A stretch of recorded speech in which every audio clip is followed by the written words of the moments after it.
దేవునికి స్తోత్రం, దేవునికి మహిమ కలుగును గాక. ఈరోజు పరిశుద్ధ గ్రంథంలో నుంచి లోక సువార్త 19వ అధ్యాయము 3వ వచనం మనం చదువుకున్నాం.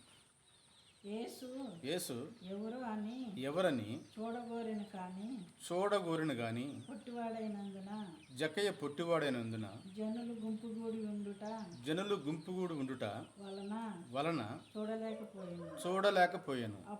అప్పుడు యేసు ఆ త్రోవను రానే ఉండెను గనుక అతడు ముందుగా పరిగెత్తి యేసును చూచుటకు ఒక మేడు చెట్టు ఎక్కెను. యేసు ఆ చోటికి వచ్చినప్పుడు కన్నులెత్తి చూచి జక్కయ్యా త్వరగా దిగుము, నేడు నేను నీ ఇంట ఉండవలసి ఉన్నదని అతనితో చెప్పగా అతడు త్వరగా దిగి సంతోషముతో క్రీస్తును చేర్చుకునేను. దేవునికి స్తోత్రం. ఈ వాక్యం దేవుడు దీవించి మన కుటుంబాలను ఆశీర్వదించిన గాక.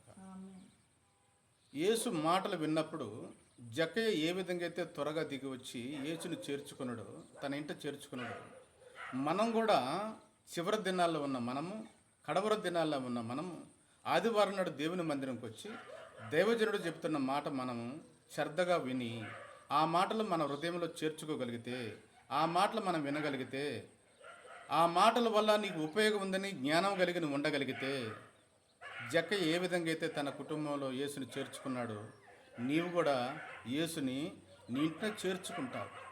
నీ కుటుంబం అంతా రక్షించబడుతుంది, నీ కుటుంబం అంతా కూడా బాగుపడుతుంది, నీ కుటుంబం అంతా కూడా దేవునికి మహిమకరంగా ఈ భూమి మీద జీవిస్తారు.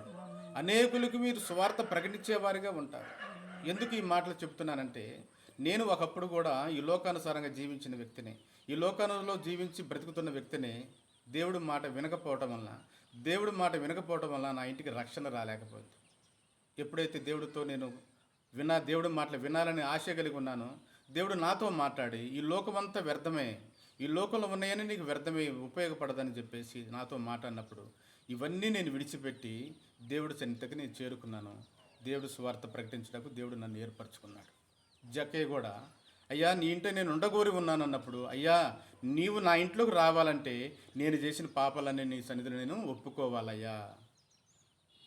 తన హృదయంలో అన్న మాటలన్నీ కూడా దేవుడికి చూపించాడు. ఏమేమి చేశాడు. ఒకదానికి 4, 4 దానికి 10 అన్నీ వసూలు చేసుకొని సంపాదించుకున్నదంతా కూడా దాచిపెట్టుకున్నప్పుడు, క్రీస్తుని చూసినప్పుడు అవన్నీ విడిచిపెట్టాడు.